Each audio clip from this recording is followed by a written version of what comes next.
Welcome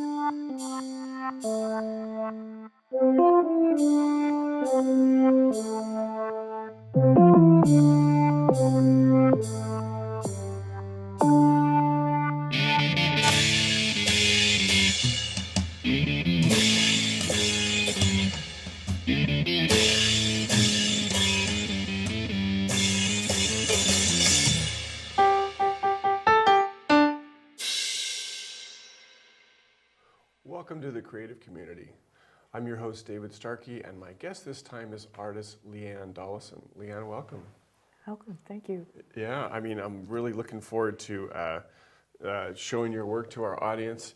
It's this really kind of tactile stuff. Even when you're making work that's digital, it feels like you could reach out and rub it and stuff like that. So we're going to talk a little bit about that. We're going to talk a lot about your specific pieces, which we'll show. But you're not from Santa Barbara. You're from the Midwest originally. Mm-hmm. Tell me a little bit about your background and how you became an artist.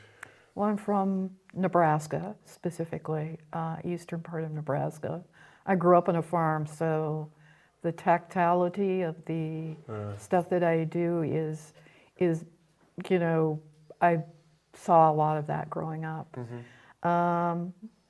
I went to the University of Nebraska and got my BFA, and went to the University of Minnesota and got my MFA, and I lived in Minneapolis for about 11 years before I moved to California. Was that a big influence on your art, living in Minneapolis?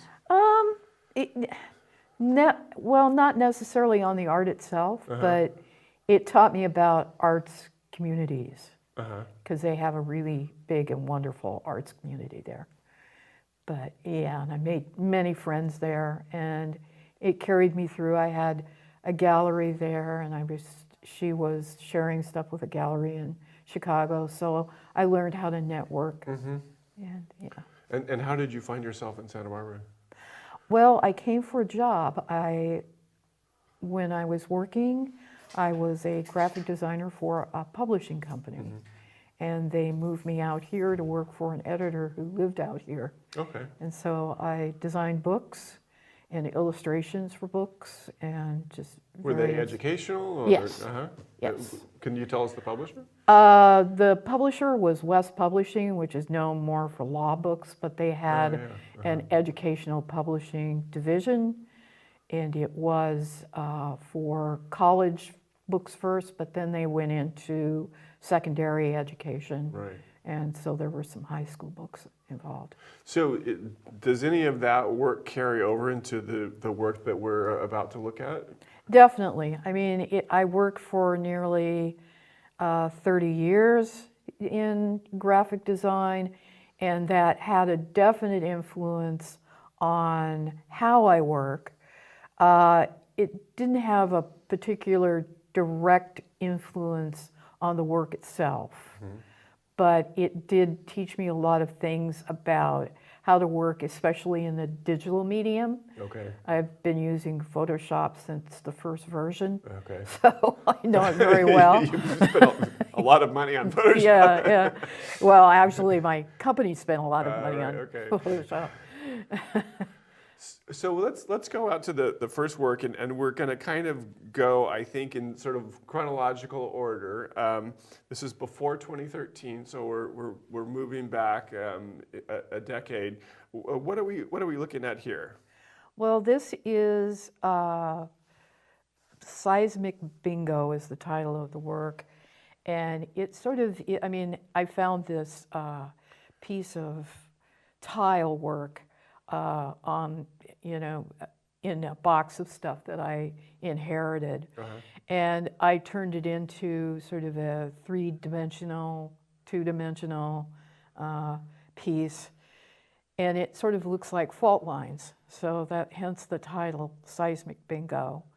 And I also like to make sort of narrative references. I mean, Seismic Bingo presents all sorts of images of seismology, earthquakes, and bingo, and playing bingo, and you know. And it sounds like something that you don't want to bingo in seismic bingo. Right, yeah, right. And the sort of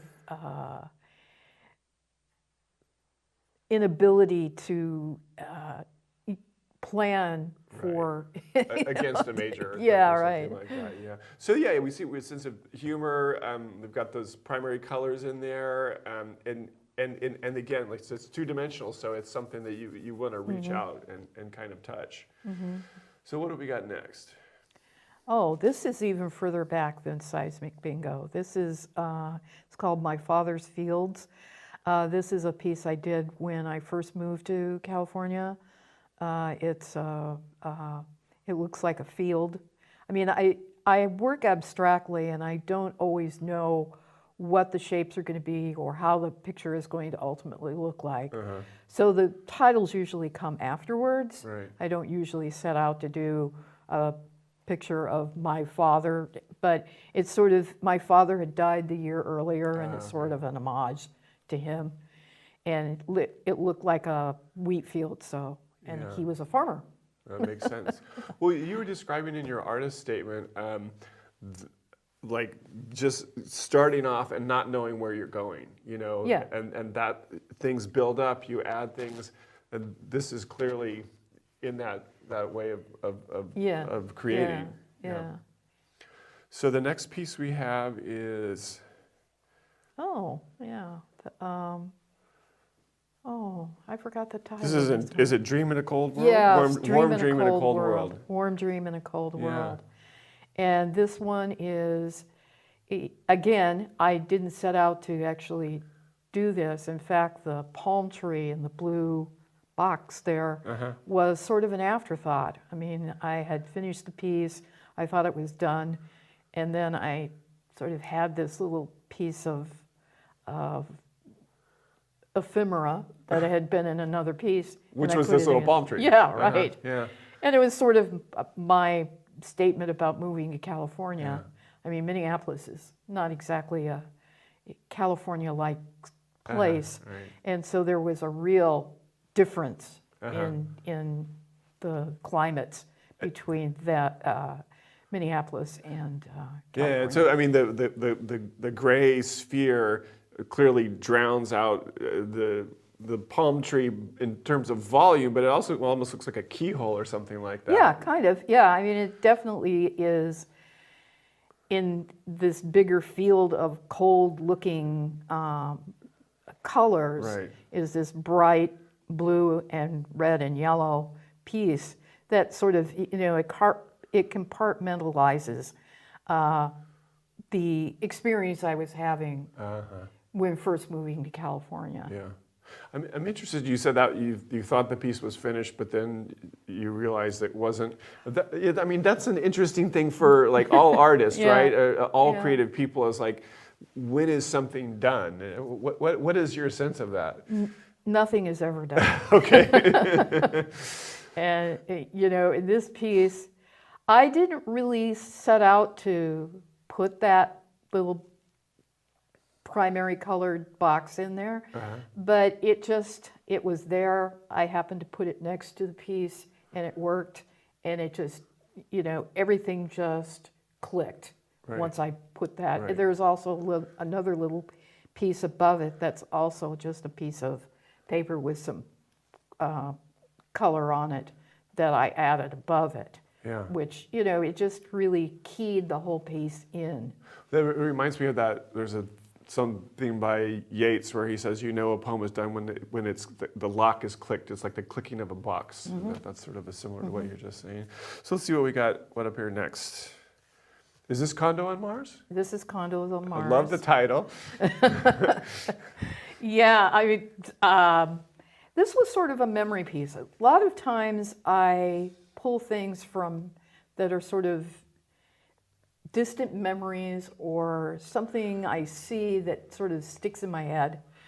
And these series of houses, I remember as a child my parents and my siblings and I went to visit this cousin of my father who had bought a townhouse, and I'd never been to a townhouse before. And so it was this row of buildings with houses stuck together. And I thought that was very unusual. And it was one of those things that just stuck in my head for, I don't know, 30 years. Wow. And suddenly there it is. And suddenly there it is. It was, I mean, when I set out to do these pieces, I'm looking at it from the point of view of how it physically works together. And I'm not really thinking about what it really means. Okay. That comes afterwards when I start looking at it and asking myself, why did I use that particular shape? It just, and that's how this one, it needed something in there, and I put that little shape of buildings in there. Right. And it just worked. It was like... And it's Mars, even though it was Nebraska, because it seems so far away in a way. Yeah. Let's see what we've got up next. Is this Orient Express? Yes. What are we looking at? It kind of looks like a train at night, and Okay. that's how I came up with the title Orient Express. But it started out as something completely different, and it was configured vertically rather than horizontally. And it wasn't working, and when I turned it sideways and I saw the lighted windows running across, I thought, that's what it is. And this is, I started doing assemblage with these pieces probably about 30 years ago. And at first it was just like these beads, just from a bead store. Right. And I would sew them into the actual work. Oh, okay.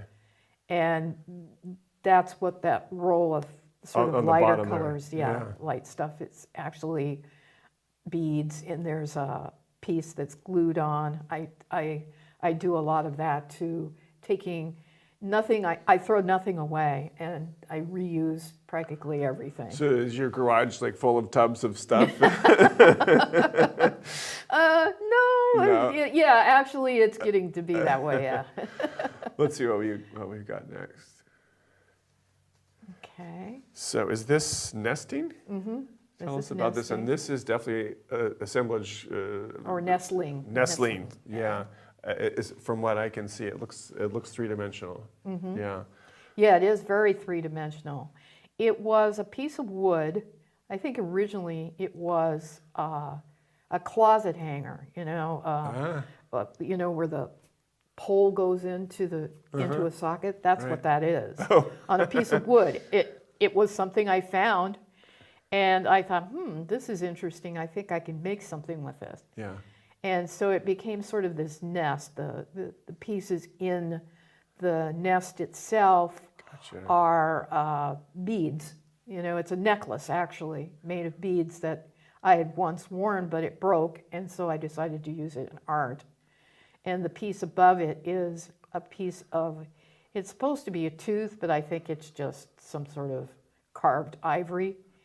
And I stopped wearing ivory, but I still had this piece, so I used it in the art. Well, we're going to look at some pieces later on about your concern with ecology and climate catastrophe. But I think just that sense of reusing something, repurposing something that's already out there is kind of part of that, Right, that way of thinking. Oh, hello. Queen's Shroud? Is that right? Yeah. What's the exact title? I can't remember. According to my notes, it's called the Queen's Shroud. Yes, that's it. The Queen's Shroud. It's, I had this board that was sort of this odd shape. It looked like a dress with like sort of short sleeves. And then I put the shape into it, and I had some of this, it was like made out of sort of a metal that was shaped like leaves and flowers. I think it was a decoration of some sort that my husband's mother used in Christmas decorations. And it was just laying around, so I added it to it, and it looked like a dress. Yeah. And so that's where the idea of the shroud came in. And then there's a fleur-de-lis in the middle there, so called it the Queen's Shroud. Oh, okay. So, I mean, I'm loving all these ways that you're just taking things that are aleatory, you know, Yeah, accidental, right. and turning them into this great art. And it's all about me, because there's the word me in there. And again, it's just, you know, I just work with the materials, I put them down, you know, I work on the, you know, I work on the paper first by drawing on it, and then other materials come in. And there was some brass letters that I had inherited too, or just a box of brass letters that you put into in a Like row. a typesetter? Yeah. And so I put that Those in are there, two good ones. Yeah. Yeah, that's perfect. I've used quite a few of those. There's a few other pieces in here where I've used those Right. letters. You're gonna run out of letters before. Yeah, I am. I'm starting to run out of, there's certain letters I have run out of, but yeah. So moving on, we're looking at a lot of collage, a lot of assemblage, a lot of pastels still being used. Yeah, I start out with pastel, Uh-huh. and then I put acrylic in it, and then more pastel, and collage and assemblage, and everything. And you know, some of these, like this piece, huge, Right. has sort of a sculpture. I used like a polymer clay that gave it sort of a three-dimensional look, and so that's what the Now, that is a word I associate with Donald Trump. It's a political piece. It's definitely that. Yeah. So we just have his mouth. Well, is that enough? Yeah, right there in the middle of the American flag. That's great. And this is, according to this, A. A, yes. I'm having trouble with the titles today because That's good, because you said you kind of they come to them later at the end of the work. They come to me later, and I sometimes think, no, that was that one. You know? Right. So thank you for kind of cueing me in here. I had some handmade paper, and it had this design already pressed into it. The design, and then this little piece that's in the middle of the design. So it's really sort of very three-dimensional. And then I did some collage. I have lots of pattern paper that I use. Okay. And that's what's collaged around the edges of it. Yeah. Yeah. The next one, I love the title, So Unhinged, or So Unhinged, yeah. So we have a hinge there in the center. Yeah. And another thing I do, I do these on paper glued to, it's called hardy board, which is, it's stiffer than foam core, but it's sort of a foam core, because when I put these things on the surface itself, like those little beads down there and the hinge itself, I actually use wire or thread or something to sew it to the actual surface. So even though I may use glue, it's not going anywhere, even if the glue degrades over time. Right. The next one got another comical title, Still Life with Chamber Pot. Yeah, I had this little pot for years. I think I carted that around from Nebraska to Minnesota to California. And I thought, you know, I need to do something with this. And I had this little frame. And so I just set out. This is one of the few pieces where I planned it out beforehand, because I had to cut a hole in there, and I wanted it exactly in the right place. So I actually, and I've been doing this more lately, I took a picture of it with my phone, put it into Photoshop, and just experimented with different ideas of how I would place the pot, how I would place the frame, whether the pot was going to be on the outside, you know, lifted up from the surface of the image, or that it was going to be recessed into the image itself. And that really works, and it also gives me the opportunity to work with these digital images, which later become art themselves. Right. So we're going to move on now, I think, to the disaster series, Yeah, right? this So is the disaster series. This is Big A tornado.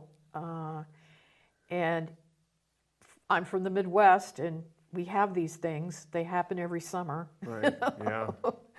And this is, and they're happening more often. They You know, are I because hear of about climate them in the change, yeah, news. Now yeah. that I live in California, we really don't have them. Though I think if the climate gets any worse, California might have knows, this yeah, problem. Who right. knows? What's the significance of the block of yellow and orange in the center? It doesn't really have it was like a pictorial device, but the more I looked at it after I said the piece was finished, the more it looks like it's recessed in, and you can see sort of a smaller version of the composition, the field of wheat or whatever, the Right. grass, in that image, only it's later in the day when the sun's going down. And it's just, there's a group, a two diptych that I made that was called Nebraska, in a series called Nebraska, where I had Nebraska before the storm and Nebraska after the storm, but they were like separate pieces that I put next to each other. And this is like that. It's like you have this, at the height of the day, there's this tornado going through, but in the background you can see that it's already passed. And if you're just joining us on television right now, I'm speaking with artist Lee Anne Dollison, and Lee Anne, we only have about like 7 minutes left, so I want to make sure we may have to go, if we're going to get through all of them, we have to go through a little bit more quickly. I'm not sure if we want to do that. What's this one? Firenado? Yes. This is Firenado. There's actually the inside of a clock at the bottom there, and the stick is a root. And I had these things just sort of hanging out in my studio, and I knew I wanted to use both of them, but not together. Right. But when I put them together, then the rest of the piece just fell into place. Right. And it's sort of again, it's a part of the disaster series. It illustrates what they call a fire whirl that happen in really large, terrible, really hot fires like we've been having for the last few years. Right. That was Tornado at the End of the World side view. Tornado at the End of the World, because that's just the side of it. So you get a sense of the assemblage coming out of the flatter part of the work. Gotcha. Yeah. But if you have a image of what it looks like front on, you can see that it's really it's one of the better pieces I've done. I don't know if we do or not. Let's take a look. I don't think so. This is Asphalt Ocean? This is Asphalt Ocean #1. And this is a digital work, This right? is digital, yeah. I had done some years back, I like to just experiment around. I mean, Photoshop, you think you have control, but it's such a deep application that when you start just working with it, using a lot of filters, using different masking, things happen that you don't anticipate. And I did a series of just the fish itself to just see what would happen if I applied this filter over that filter, And then I brought them back, and this is a mosaic actually made in Photoshop. And then I took pictures of the ground, our driveway, because it had all these big cracks in it, and also had this sort of texture to it with small pebbles that are actually in asphalt. And then you overlaid. Yeah, and I overlaid the two. With the sky in the back, that's another photograph of mine. I take a lot of pictures of clouds. So this one and then the next one that we're going to look at, they're printed on rag paper with pigment-based inks, right? So they are themselves, it's not just my printer pushing. It's something that is itself a work of art. Yes, pigment-based inks are archival. That means that if you take care of them, they will last you know, the images will last theoretically forever, though nothing really lasts forever. Alas. A similar. Yeah, this is also a digital image. This is called Bad Day in Pompeii. Right. And I got the photograph of the mosaic from a friend of mine who had gone to Pompeii, and then I used photographs I had, copyright-free images from Creative Commons that I used of actual, because I've never been to Pompeii, that are of actual of the molds from the people that were killed on that day. Right. Yeah.